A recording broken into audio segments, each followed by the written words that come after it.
L'adoption, à savoir le fait qu'un enfant est élevé par des parents qui ne sont pas ses parents biologiques, est une notion que chacun d'entre nous a déjà entendue. Un recours souvent utilisé pour élever son enfant lorsqu'on ne peut pas en avoir. Ce qui pousse une famille à adopter, dans une grande majorité des cas, c'est un problème de fécondité. Soit un problème de fécondité médicale, donc plus de 3/4 des cas actuellement des adoptions, ce sont des couples stériles, des couples ou sans être stériles qui ont des difficultés à avoir un enfant. Et puis dans un petit peu moins d'un quart des cas, dans 20% à peu près, c'est ce qu'on va appeler des problèmes, une infécondité sociale, ce sont essentiellement des célibataires, et notamment des femmes célibataires. Et puis il y a aussi quelques cas beaucoup plus rares, qui sont un peu moins de 10%, de familles qui ont déjà des enfants et qui font le choix pour un petit troisième ou pour un petit quatrième d'adopter un enfant plutôt que de le fabriquer comme les autres. Alors, nous avons adopté parce que nous ne parvenions pas à arriver à avoir d'enfants naturels. Donc nous sommes tournés à un moment donné vers l'adoption.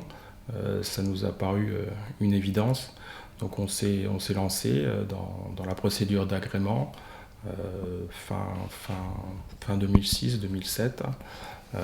Et ensuite, nous avons pu avoir différents contacts avec des OA, organismes pour l'adoption, donc en particulier le comité de Marseille, qui a retenu notre dossier et grâce auquel on a pu adopter nos enfants. Adopter n'est pas une chose facile, tout comme élever un enfant.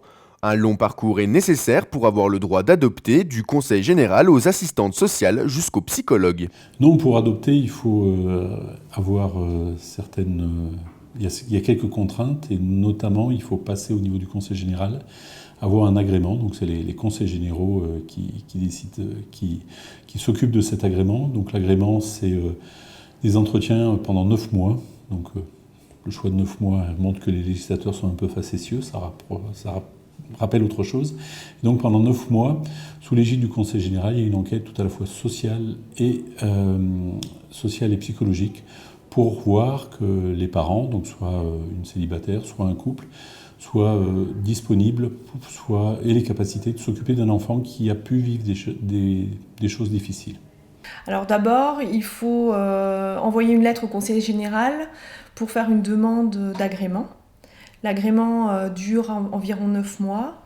Nous avons rencontré deux, trois fois une assistante sociale. On a rencontré un psychologue, pour avoir cet agrément. Donc ensuite, ils établissent des rapports. On passe en commission d'agrément. Et la commission d'agrément décide si on peut avoir cet agrément ou pas. À partir de cet agrément, cette autorisation en fait, on se tourne vers différents organismes qui sont agréés pour l'adoption. Voilà, donc il y a les OA, les organismes agréés pour l'adoption, l'AFA, l'Agence française pour l'adoption, et il y a encore certains pays qui acceptent des démarches individuelles, mais qui sont de plus en plus... il y a de moins en moins de pays qui acceptent ces démarches-là. Alors bien sûr, on peut également adopter un pupille de l'État, qui est confié par le Conseil général, le service d'aide sociale à l'enfance. Et on a eu la chance d'être prise très vite par une OA et qui travaille à flux tendu, et en fait très vite on a eu une attribution d'enfants.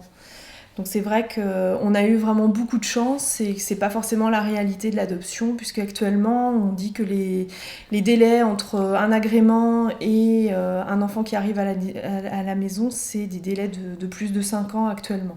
Malgré ce que l'on pourrait croire, adopter n'est pas une démarche simple de par les contraintes demandées lors des dépôts de dossiers, mais aussi parce que le monde et les pays changent. Les années records pour l'adoption, ça a été l'année 2005, où on a eu plus de 4000 adoptions internationales et un petit millier d'adoptions nationales.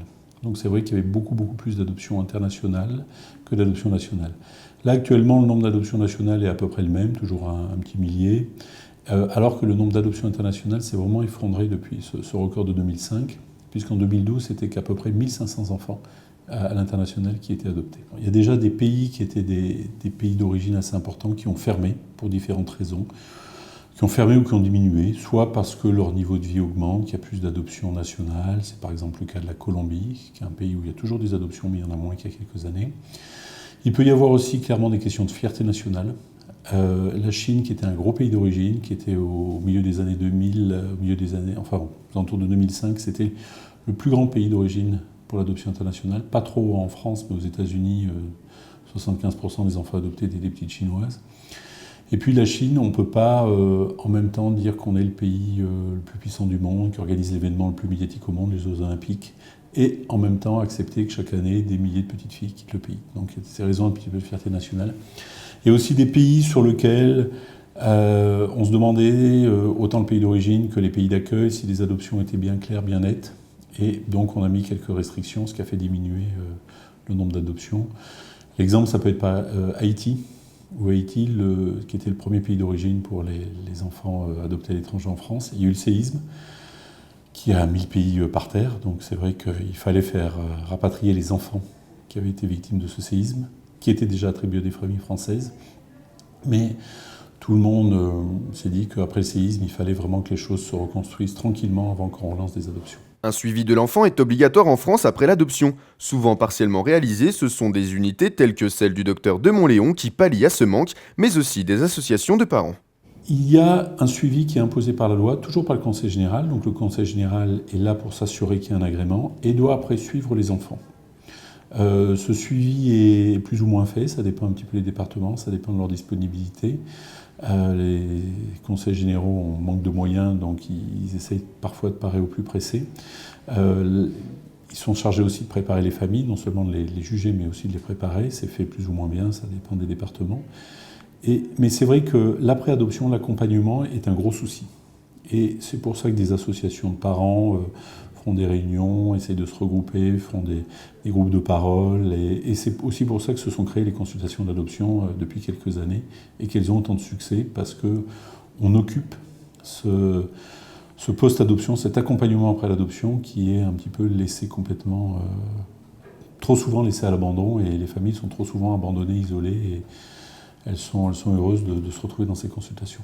Nous avons contacté EFA 21, donc c'est Enfance et Familles d'Adoption, qui travaille, c'est une association départementale qui regroupe à peu près 100 adhérents sur la Côte d'Or et qui accompagne en fait les familles qui veulent adopter ou qui ont adopté. Et c'est vrai que nous, on a trouvé vraiment du soutien au sein de cette association. Voilà, qui est départementale, mais qui a aussi qui dépend d'une association nationale qui regroupe à peu près 10 000 familles en France. Une réaction ? Un témoignage ? Commentez ce reportage sur dijonsanté.fr.